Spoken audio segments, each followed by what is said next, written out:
We on? Yeah, looks like we are on. Thank you everyone for coming here today. Another webinar with Drummond Advisors, give you guys the best knowledge possible of doing business in US. And here we have my friend Ricardo Mendes from Perspectiva Latam. He's going to be here with me, and Chris Costa is also going to be here with us later on today to talk about immigration. Thank you very much, Ricardo, coming in. We also have John and Angelis that's going to be helping here translating this webinar with us. With that, I want to allow Ricardo to introduce himself and get started the webinar, the Trump Presidency 2.0. Ricardo, thank you for coming in. No, thank you, Bruno. It's really a pleasure to be back here together with Drummond. We're long-time partners. We've been doing business together for many years, so it's really a pleasure to cooperate on this front. Just wanted to quickly introduce our firm. We're a public affairs consulting firm. We have offices in different capitals of Latin America. We're, of course, based in Brazil. We're headquartered in Sao Paulo. We have offices in Buenos Aires, in Mexico City, and in Bogota, Colombia. And we offer a full menu of different services involving government relations, communications, and just strategies in general for companies that are in heavily regulated industries or companies that do business with governments across Latin America. We do have a footprint in the US as well. Many of our clients are based in the United States, so we have a local affiliate in the US through which we serve our clients in the United States. Ricardo, let's get the ball rolling then. We have a agenda here. Thank you very much for coming in here, and thank God you didn't tell how long you've been client of us, because you eventually going to expose my age, but that's a different story. So the agenda for today, we're going to talk about geopolitical scenario. There's a lot of that conversation. I know that you travel all over the South America, Latin America, and I also get exposed to Europe too. And we're talking about the Canada situation now. That's the hot topic lately. And then we're going to talk about tariff scenarios, inflation, and immigration.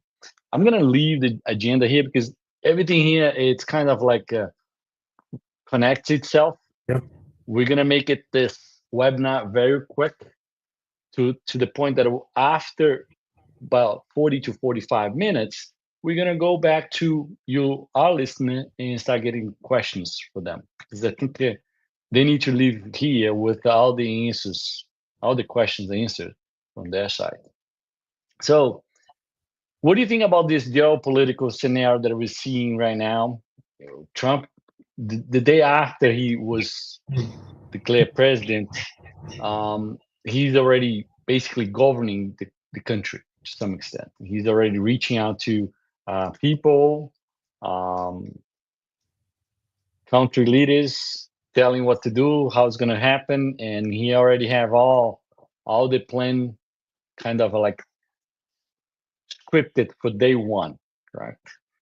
And what do you see this? What's going on in how this is going to play out in January when he arrives and he has the pen that he's going to be writing up all these policies and so forth? Tell me what do you see this in other countries and so forth? Yeah. No, I think you're absolutely right, Bruno. Even though the government will only formally start in January, I guess we can say Trump is already the de facto president of the United States. It was very telling how Trump attended the inauguration of the Notre Dame Cathedral last week in Paris. He was basically sitting there as a head of state, and I guess other leaders recognize him as so, and he's already making important decisions and presenting important positions. And I think by now we already have a pretty good understanding of his cabinet, so we can, I guess, anticipate uh, what things are going to look like in the next few years. Of course, this is politics. There are different political forces at play. We often see a lot of contradictions on the agendas in different areas, and it's a matter of political strength or who has more power to influence the agenda in Washington. These guys who end up prevailing. Okay, money, of course, is important, but it's also a knowledge of how to operate the political landscape in Washington, D.C. specifically. So to get to your question on the geopolitical scenario, I think we have a very complex geopolitical scenario. It's important to remind everyone that we have two major wars taking place, one in the Middle East and one in Eastern Europe. Okay? We have a Cold War with China. I think this is going to be the kind of the background of all of Trump's administration. And I think there is a new element that Trump brings to the table, which we can call a tariff war. And I mean, it's here on the agenda for us to talk about the second item. They come all together, correct? Yeah, but before we get into this specifically, I'd just like to say a few words about Trump himself, at least how we see it here. Okay, I think Trump, we know how Trump operates. I think this is a big advantage. It's not a big surprise of what his administration is going to look like. He's been president for 4 years. This will be different, of course. We have a different geopolitical scenario, as I explained. But Trump, some people, I mean, Trump gets, or he gives the impression that he is primarily driven by ideology. And that's kind of misleading, I would say, because his mindset is not ideological. His mindset is more of a transactional mindset. He's a negotiator. He wants to get the best out of all deals. He's not fully committed to all these diplomatic agreements, to all of these diplomatic treaties that have been signed in the last few decades. He understands that it's important for the U.S. to revisit these agreements, even with trading partners, even with political partners. And that's his approach. So when he talks about tariffs, when he says he's going to raise tariffs in Mexican tariffs, Canadian tariffs, when he says the countries, the BRICS will be retaliated if they try to undermine the use of the U.S. currency in international transactions. He does not necessarily have the intention of implementing these measures. This is a negotiating strategy for which he uses to actually reach topics of interest to the United States. And I think this is very. He brings the white elephant, to the center of the table, correct? So that's exactly it. Yeah, this is exactly what he does. I was just in Mexico a few days ago and talking to people.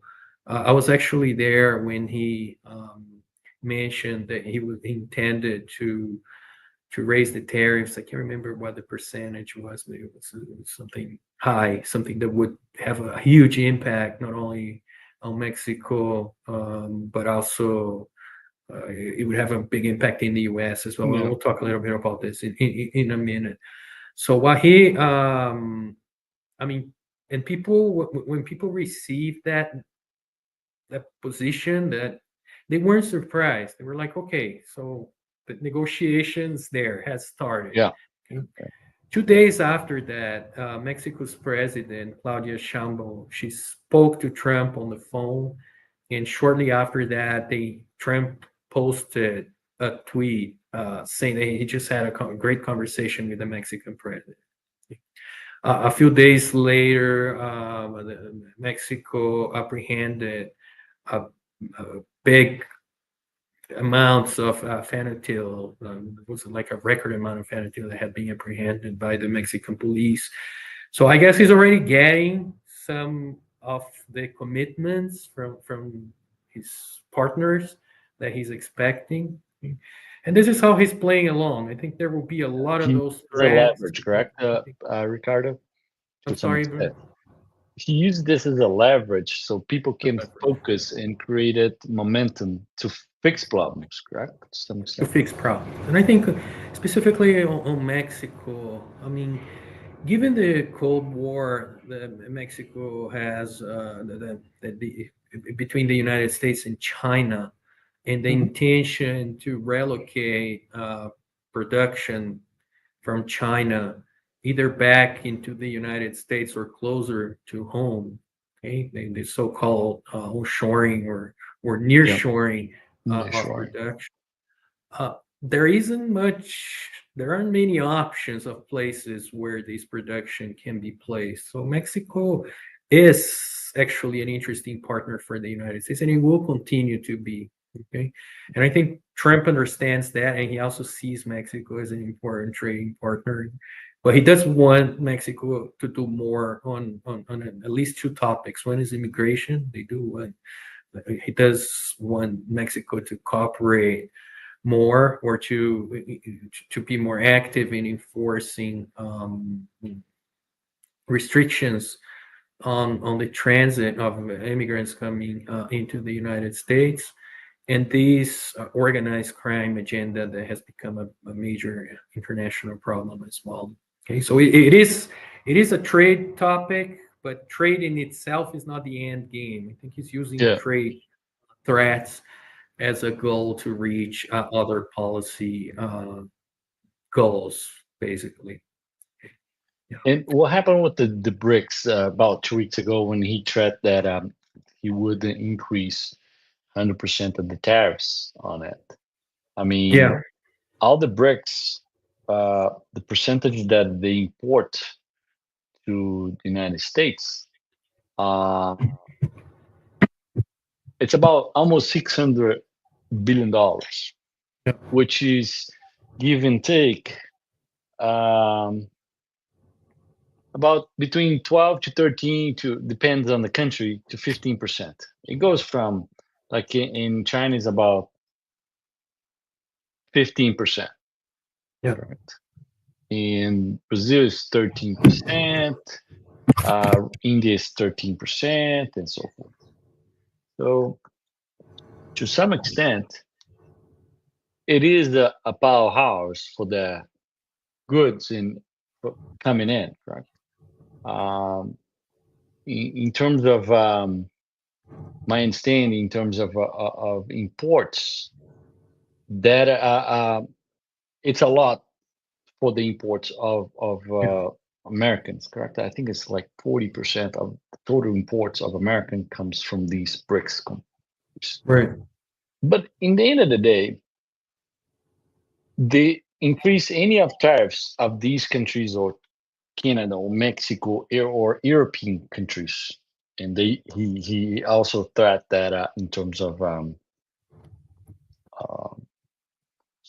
so he can have some kind of leverage with the NATO countries to spend more money on defense products, correct?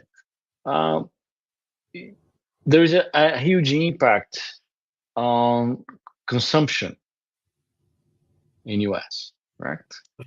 The consumption, because eventually that's a way to absorb creating income, for the government, and also reduce consumption of goods during internally goods. So the goods going to eventually go up. Some of these products we don't produce in US anymore. How do you? I mean, they're correlated, correct? The tariffs and the inflation scenarios. You eventually push it. You increase tariffs and you push it inflation. And there's a disclaimer here, correct, Ricardo? We are not here to we don't have a side here, correct? We're not a political side. We're just talking about a president, a party in the next 4 years. Okay, but the scenario it's clear. I mean, if you increase the tariffs, eventually inflation is gonna take off, and then eventually um, interest rates is probably gonna take a little hype on that. Now this is, And it's funny because we generated the last actually 8 years and actually 6 years when he introduced that tariffs, the first block of tariffs. He introduced that, which didn't change as much as during Biden administration. Correct? It's was it was a political continuance from Trump's administration back then. Talk about a little bit of this tariff scenario and what is the relationship, because it became a source of income from the U.S. government, much better than a leverage to some extent from prior presidency. This year, it became a leverage so people can talk to them, right? Because the tariffs is there. Yeah, tariffs are there. Yeah, the tariffs has been here. It's been 6 years or more. Yeah. Correct. Now we're talking about increase of number of products or increasing the tariffs. The tariffs is there. Yeah. And remember, I mean, from I keep telling this. I go to Mexico, I go to Portugal, I go to Brazil, and people are like, wow, it's these tariffs. Uh, everyone that is listening to this, we are talking about tariffs in US.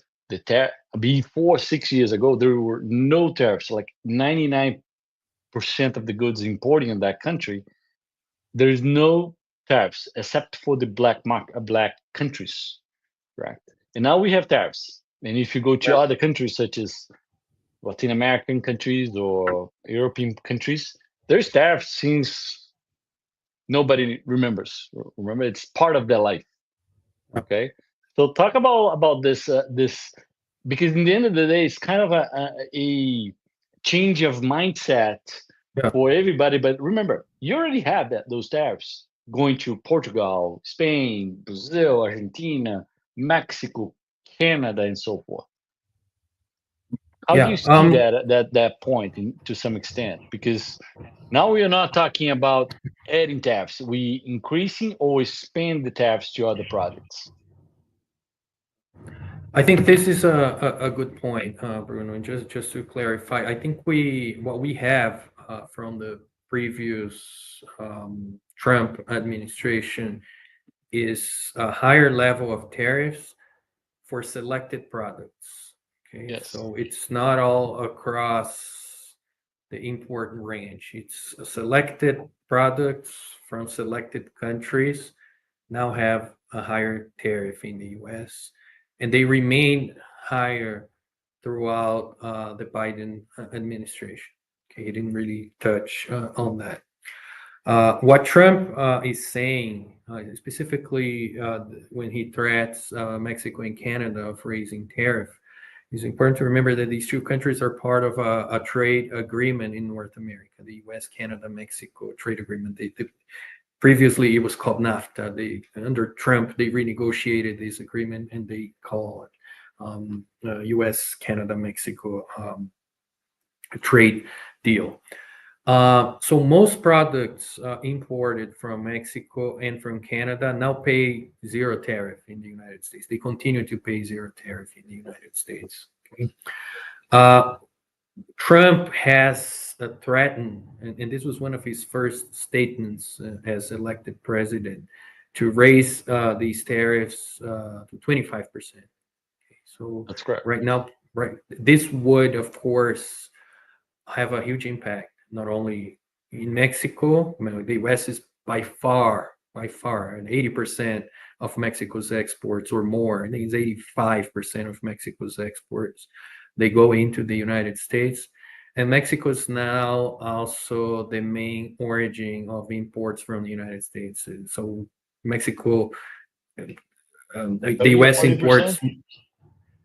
something like that. I don't have the exact figure here, but it used to Yeah. be China, and Mexico is overtaking China. So Mexico is really, really important as a trading partner. Yeah. And so is Canada. Yeah. All the industries are very integrated. There are different sectors, the auto industry, aviation industry. They produce part of their products in Mexico. They produce part of their products in the U.S. They develop products in Canada. These products go across borders, sometimes quite a few times. They also be, buy products from the countries that has high tariffs, correct? In yeah, South they do America buy. too. Yeah. South That's America is enough. one of them. Yeah, the Yeah. countries that do not have trade agreements with the U.S., they do have a tariff in place. Yeah. The overall tariff is quite low. It's under 5%. It's between 3 and 5%, I would say, with the exception of a few products, iron, steel, Yeah. other things may have a higher tariff. Okay, the same goes with Europe. There is no trade agreement with Europe, so there are tariffs, not high, but the tariffs are there. And there are tariffs, of course, with Asia as well. Most Asian countries will pay a tariff to enter the United States. The thing is, if you raise tariffs like Trump is threatening, this will have an immediate impact on consumer goods in the United States. Inflation, as you know, is already very high in the U.S. Inflation numbers just came out, and they were 2.7% for this year, I think, in the partial result. This is for U.S. standards, that's pretty high. That's pretty high, and the expectation is that it will continue to be on a rise in the coming up years. And if these tariffs are put in place, we're going to see more tariff. We're going to see higher inflation. So products will cost more in the U.S. than they do now. Okay, they will have to either pay the tariffs or they will have to be manufactured in the United States, and this, of course, will make products more expensive. We have another inflationary pressure in the United States. I think you're going to talk a little bit more about this, Bruno, which is immigration as well. If the threat on illegal immigration that Trump is making is enforced, this will also have an inflationary impact in the United States. So we're going to see. We're talking about expected 30 million people, right? 30 million people, yeah. Even if a fraction of these people leave or are deported, this will still be a much smaller labor pool available to work at lower labor standards in the U.S. The lowest, I think we are in the lowest percentage of unemployment. I think it's 3.5. Yeah, let's see. In the whole country. Exactly. Yeah. So there are two big inflationary pressures that comes with Trump. But Trump is a smart guy. He's a smart politician, businessman. He knows that. He's being advised by some very knowledgeable people. There are, of course, the more protectionist people in his administration, but you also have people who are more on the libertarian side, people who are totally against tariffs, totally against strict immigration controls. And business in general in the United States are going to be lobbying strongly both against tariffs and both against immigration. No, there will be some immigration, stricter immigration control. I mean, this is given. This is the extent that this will happen. I guess it will really depend on the forces that win the political game in Washington. Okay, so big business in the U.S. they of course have an interest in keeping borders open. Different areas of the economy also have an interest in keeping the borders open. Tech, of course, has an interest in recruiting technology workers and issuing more visas for them to work. I think this will all be at play. I mean, Elon Musk is part of the administration, so he's going to be advising Trump closely on issues like visas for tech workers and things like that. So Which is that's a what I'm big saying. issue too, correct? It is a big issue. It is, of course, Yeah, a big issue. So and all of these things. it's interesting because you can't grow a country if you don't have the people to work, and you Yeah, have such a lower um, unemployment rate. So, I mean, actually, you need more people, but you need to some extent, the idea here is to get rid of the bad people that came in under that bucked, correct? I think the idea is precisely to. I mean, the US is one of the few countries, definitely the only rich country that does not. I mean, that does not have a points-based immigration system like Canada does, like the UK does, or like Australia does. Okay, so in other countries, they will be looking at the qualifications that immigrants have, what they can bring into the country in terms of skills, knowledges, in terms of age, they Hmm. can contribute to the economy. I think this is something they will be looking closely into, and we may see some important changes here. I won't say major changes because these changes take a lot of time. They need to go through Congress. They need to go through a lot of approval stances, and it's not always easy to make the changes that they're promising. But just to summarize the tariff, so tariff and immigrations are two very strong inflationary pressures that we have in the US.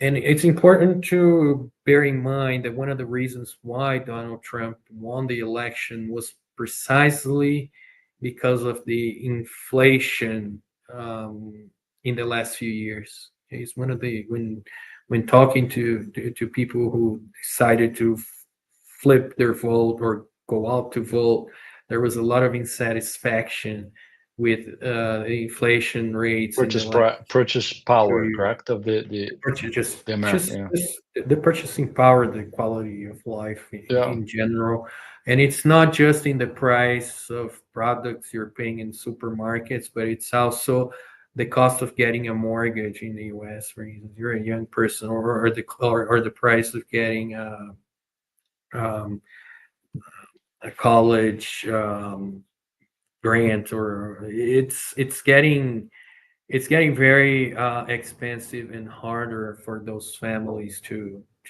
build wealth with the same way that they have always built, which is buying properties and financing education. So I think Trump understands that. I mean, he can't really. I mean, inflation is something very important, something very politically sensitive. So that's what I'm saying. When he threats to raise tariffs from products coming from Canada and Mexico, uh, if he has to do it, this will have a very high political cost for him. So he understands that. I think the people who are on the other side of the tables also understand that. But he does have the leverage. The leverage is there. Yeah. He's threatening these countries on raising the tariffs, and so we don't fully expect them to be implemented, but the threats will be there, and this will be basically what this administration is going to look like, I suppose, over the next few years. So many And threats, many negotiations, and countries kind of reaching an agreement that works do you best. think that he's using this to get, like, from Canada and from Mexico? Do you think that he's using this leverage to close some of the loopholes on immigration or other areas, or maybe to diversify trade partners? Because I Well, mean, I you want don't. Yeah, I don't know if I mean there is a to some extent there is a concentration risk here for the American economy when you import everything from Mexico, correct? To some that's extent, right. yeah. Yeah, that's right. Yeah. I don't see this as a concern, Bruno, to be honest. I think it could be a concern, but I don't see this as a concern. I honestly Yeah. think that in the mindset of Trump's advisors and cabinet members, they see trade closer to home better than trade coming from Asia, especially China and other places like that. So he'd rather have production in Mexico and in Canada and possibly even in Europe, which are political allies, than in Asian countries, in China, countries that are at odds politically with the United States. I And I, think the immigration part that you mentioned is the key part here. I think they want more uh, enforcement, more cooperation of these two countries, specifically on the issue of immigration. As you know, Mexico um, has done quite a lot. To be honest, I was saying that I do travel to Mexico um, quite often, and Mexico immigration has become a big issue for Mexico as well. Not only people passing through, but also people who decide to stay because they can move on to the northern borders, and this is creating all sorts of major problems you can imagine in Mexico. The question is, can Mexico do more? Can they probably can. They can shut their southern border. They can just stop people from going through. They can agree with the United States withholding people there until um, their what, what do you say then, when their visas are processed, when their yeah, status is processed, when their asylum is test. status is processed. I think, and I think this is what they're expecting from Mexico. Canada has also become kind of there are countries that do not Canada does not require a visa. There are Hmm. nationalities that can enter Canada without a visa, and many nationals from these countries are using Canada as a migration corridor into the United States as well. So I guess they will, of course, want Canada to be more active in Comply with that. responding to this, and possibly not only complying but working more closely with Washington, agreeing with the policies that Washington thinks is works and thinks it is correct for North America. That's how I see it. I think the immigration is the big issue here. It's not trade. It's not trade diversification. I think that's not on the table. Let's dive in. We have Chris Costa join us and going to talk about a lot about immigration. And Chris, thank you Yes. for coming in. Mhm. And I know that you in our office in Orlando. And we're here discussing Trump 2.0 in all Mhm. the immigration aspects because that was the, as Ricardo mentioned, that was a point of selling when during the candidacy and the whole process. A lot of votes came because of inflation, immigration, so forth. How do you see these? Uh, and we also mentioned that Trump day one after the election, he was already making change and changing policies and so forth.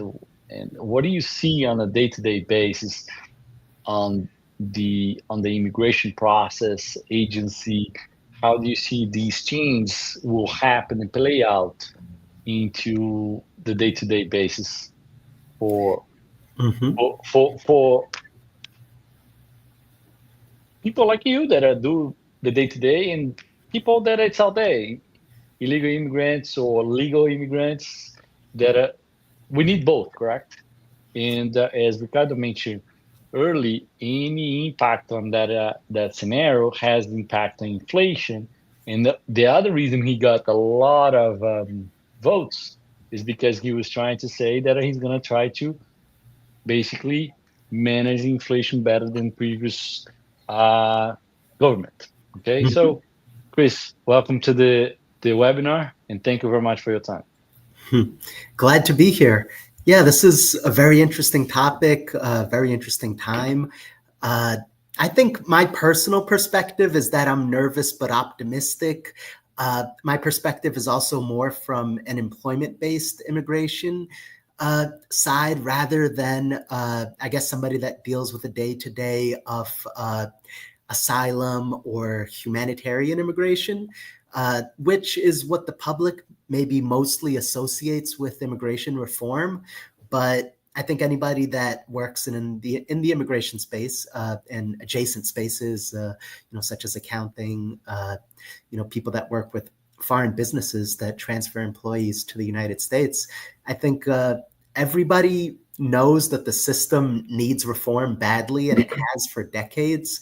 But the difficult part has always been bilateral consensus and coming together to actually agree on reform.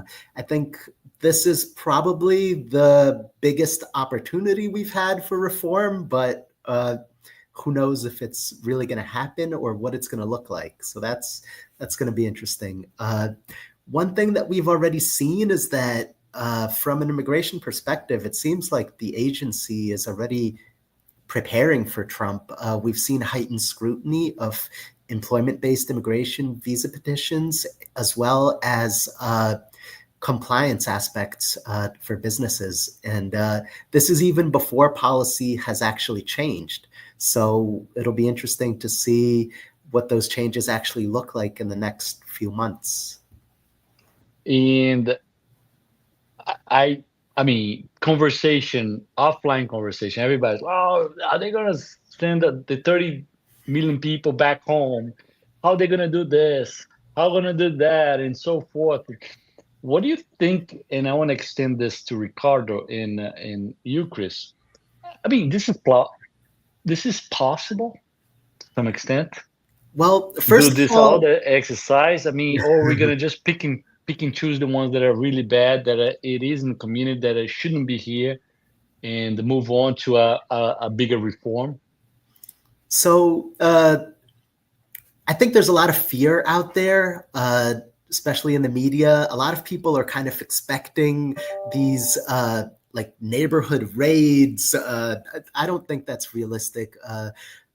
Many politicians, including Trump himself, have also spoken about more targeted operations when it comes to removal and prioritizing people with criminal records and orders of deportation, which are already millions of people. So I think at least at first they definitely have enough on their plates, just focusing on those people when it comes to removal. He does have 4 years, so maybe year 2, year 3, and year 4 will look a little different. It remains to be seen, how things are going to change. And what I mean, you've been here for longer. I'm gonna let's ask that question to Ricardo, and then come back to the another question for you related to the reform. Ricardo, what do you think about this? I fully agree. I fully agree with Chris. I think he's talking about 30 million deportation. Yeah, give and take 30, And 29 is that's not feasible. You just do the math. How many people will fit on a plane, and how many flights will be 230. necessary to get these to It's get almost these. 50,000 airplanes. Well, that at once. doesn't. It's Yeah. an That's totally. expensive It's an process. expensive. Yeah, there is no budget for this. So I guess they will have to do something on this front. Okay, they will have to deliver something. This was a big election promise, and we're going to be seeing Mhm. some I was movement doing in a this math the area. other day. If you take all the 50,000 airplanes, you put all the major carriers in US together, would take them at least, I would say 15 days to take everybody out, and all these planes have to Yeah. leave U.S. It's a lot of people. It's impossible. Yeah. A lot of these Yeah. people are actually employed in construction, in farms, and different kinds of industry jobs. I think the economy will just stop from one day to another if this happens. So it's not going to happen. We will see a number of people, more deportation, removal, however you want to call this. This will be likely be there. And something we were talking just before we started, Bruno, I think we'll also see more difficulties being created on the remittances of dollars, at least an attempt to make it harder uh, for people without status to send money back home. Whether or not this will actually be enforced or it will actually work, that's another question. But we'll likely see discussions and perhaps policies on this front. Mhm. Do you think I just got a question here from audiences? Do you think this will have an impact on business visas and the FDIC in US to some extent? Ricardo, let me open that for you. I think Trump would like that, Bruno. I think the U.S. needs skilled workers, as many other countries in the world do. The U.S. is actually one of the lucky countries that managed to attract these talents to go work in the Yeah. U.S. And they will likely want to prioritize qualified labor over unskilled labor. So these are difficult changes to make, though there are caps. I'm not 100% familiar with the immigration quotas and number of visas that can be issued a year, but I think there is an overall cap of visas that can be issued. And a good number of these visas end up being issued to family members and other, and so it's my understanding that Trump would like to convert some of these visas into work visas for qualified workers. Again, these are hard changes to make. We have many obstacles along the way, constitutional rights along the way. So I don't know. I would like to hear from Chris his perspective on this, but my view is that there is an intention to do so, but it might be more difficult than it seems. Yeah. Well, I think the main maybe takeaway is that companies in different industries are going to be impacted in different ways. One thing that we can definitely expect is increased worksite compliance initiatives. So audits of employee documentation and worksite visits. That'll probably mostly affect companies like in the construction industry, in like landscaping, those types of industries that traditionally are the ones that have been subject to more worksite compliance, but historically, I guess there just hasn't been enough manpower, for these industries to, I guess, be audited sufficiently where it is a deterrent. It's kind of more a cost of doing business, I think, at this point. I think there is the desire that that changes. There are things that can be done.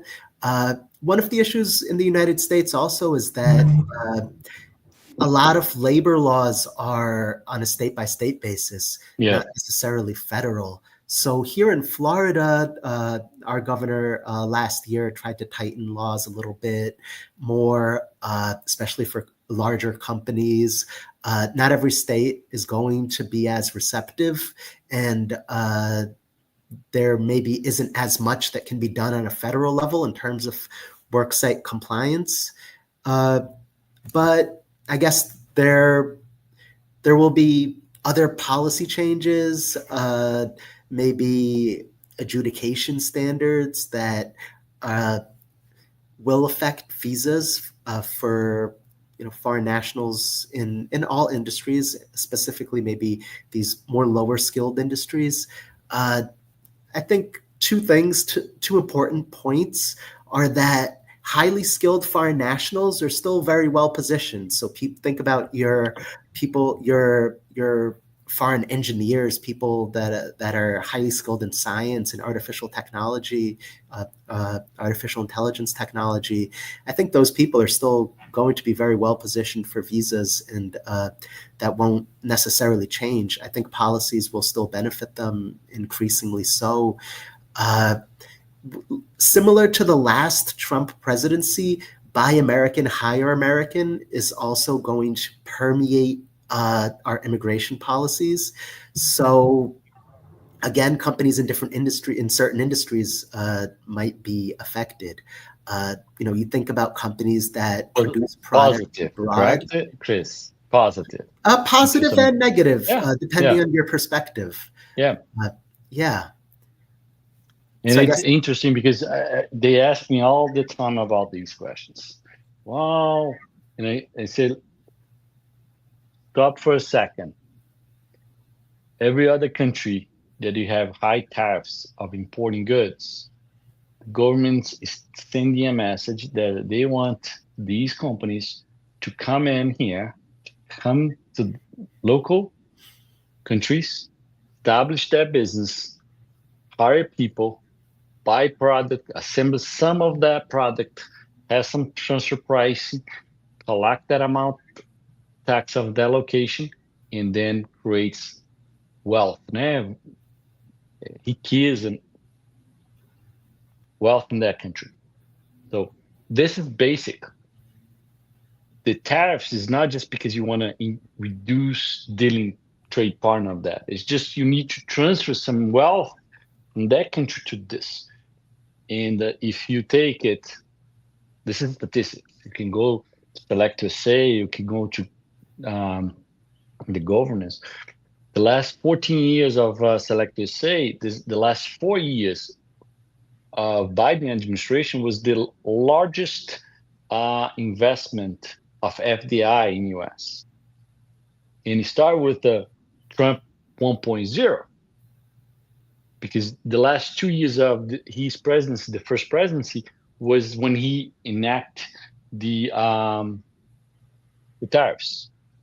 So if you see, the more you're going to have the tariff scenarios goes up, more FDI is going to come in and generate more wealth into US, which is exactly what Chris says.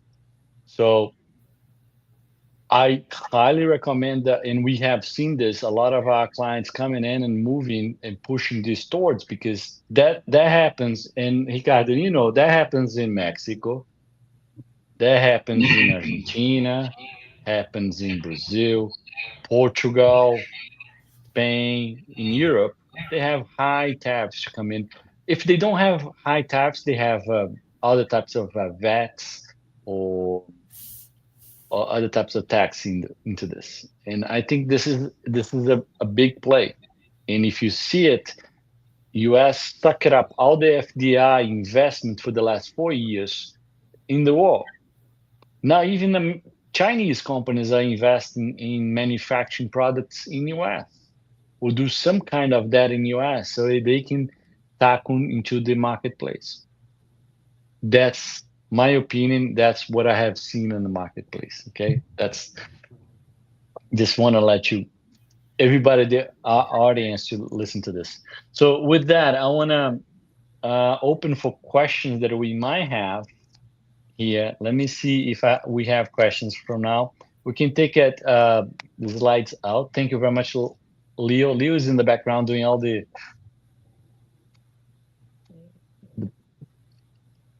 slides. Let's see if we have questions here. We have a good question here comes in.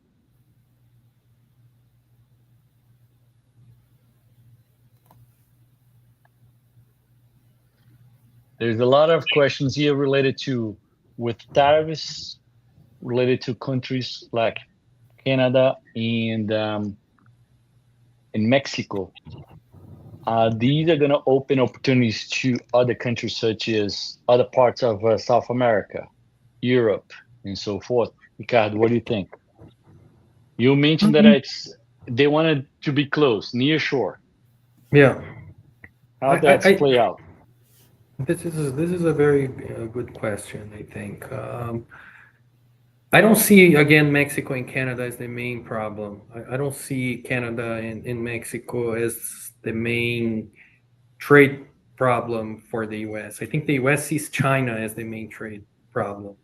And the US would very much prefer to have goods coming from Brazil, goods coming from Argentina. He's a good friend of President Milei in Argentina. He would much rather see goods coming maybe from Central America than he would like to see goods coming from China,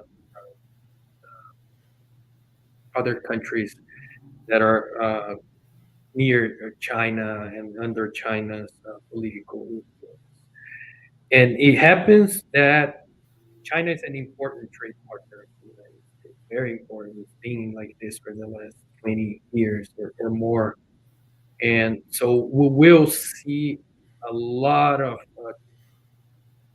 manufacturing positions moving from China to other locations to reach the US market. Some of these manufacturing will go into the United States. It will continue to go into the United States. But it's important to remember unemployment in the US is extremely low, it's 2%. Okay. Costs to produce in the US are very high. So they will need to be not all of this production coming from China will be able to go into the US. So we will see other countries well positioned to receive some of these investments as well. Okay. Whether or not they will receive, I guess it depends on national policies. It depends on what national countries are going to be doing to attract these investments into the US. Okay. I know Argentina is extremely well positioned for this. President Milei is looking at this as a great opportunity for his country. Brazil should be looking into it as well, but it's not. It's just not considering these opportunities. Other countries in Central America are very, very interested in attracting part of these investments. And Mexico is the natural location for them. Mexico is, I mean, the main port, entry port of merchandise in the United States now is in Texas. It's a dry port. So most of the goods imported into the United States are coming by truck, not by sea. And I think this is because companies naturally see Mexico. It's a 3-hour flight from New York City to Mexico City, so it's close to home. I think it's the natural place for this. Mexico will continue to benefit, but other locations also have good opportunities. If you're a company thinking about reaching the U.S. market, this could be an interesting opportunity for you to start looking into. And I've seen a few people looking into, to be honest, precisely because they understand that the U.S. will be replacing these imports from China into other places. Okay, so I see this as a possibility. Chris, what do you think about this? Do you think this is going to open for other immigration treaties that U.S. have with the other countries? I would like to see that happen from an immigration perspective. The U.S. has certain preferential trade treaties that also have beneficial visas for citizens of certain countries, but those treaties are currently very limited. They're available for Mexicans, Canadians, Chileans, Australians, and then you have the temporary investor visa as well, which, especially as a firm that mostly has Brazilian clients, would be amazing if Brazil, were eligible. But For the guess, E2, correct? yeah, but I guess to E2, Ricardo's point, I don't necessarily see the political will for that as well. As somebody with a background in politics, also, I know that agricultural trade competition between the United States and Brazil is a big, I guess, deterrent there. I don't necessarily see things changing, but it would be great. I think maybe more bilateral trade agreements that facilitated the, I guess, the transfer of employees and professionals between countries would be great. Even if there were heightened requirements, like increase the investment amounts, put maybe certain experience or diploma requirements on professionals, I think, that would be great. But these things are also very hard, I guess, to pass, to, become law. Beautiful. Let's see if we have another question here coming in. My team is obtaining questions here. Other questions? Let's see here.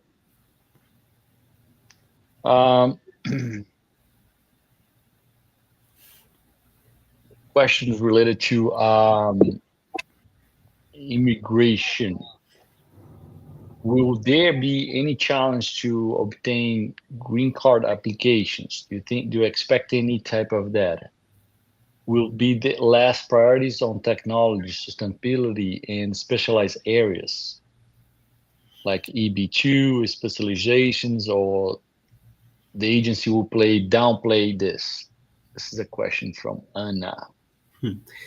So the question is if certain professions will be favored in visa adjudications.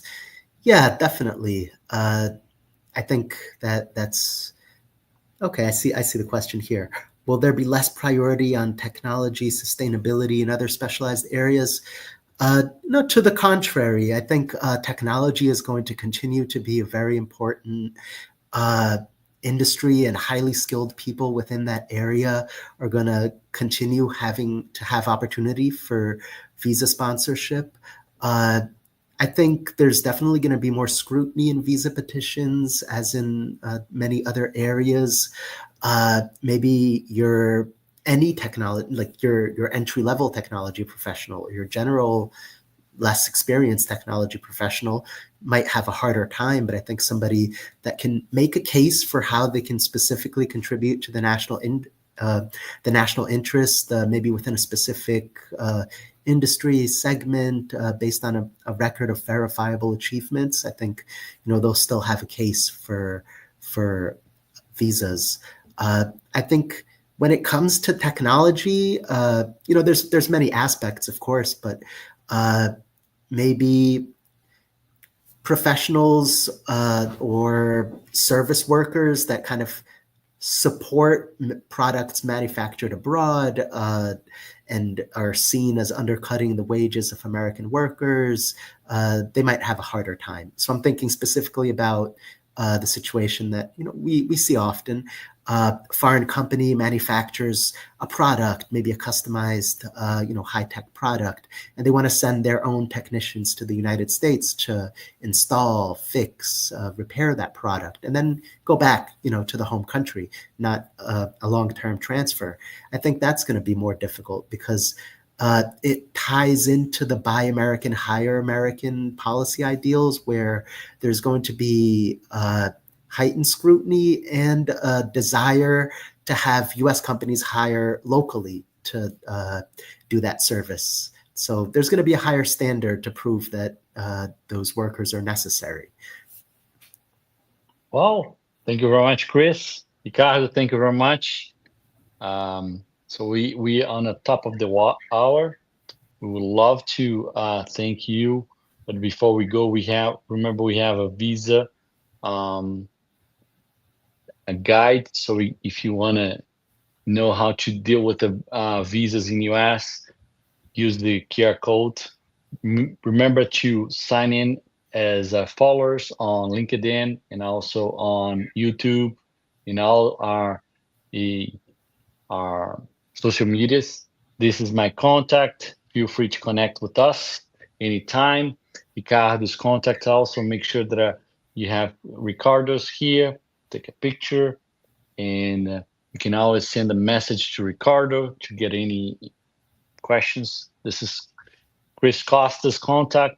Make sure that you have that. Always good to have a immigration attorney speed dial, correct, Chris? On your or email, so forth. Make sure you follow us on the social media. But before we go, we want to thank you, Ricardo Mendes, that we've been here and give us all this knowledge. And thank you very much, Ricardo, to being here with us again. And hope to see you soon. It's a pleasure. Thank you. Thank you, Ricardo. So we'll see you next time. To all of you guys, thank you. Follow us. We see you in the next webinar in the future. Talk to you later. Hope you enjoyed. Bye-bye. Bye-bye.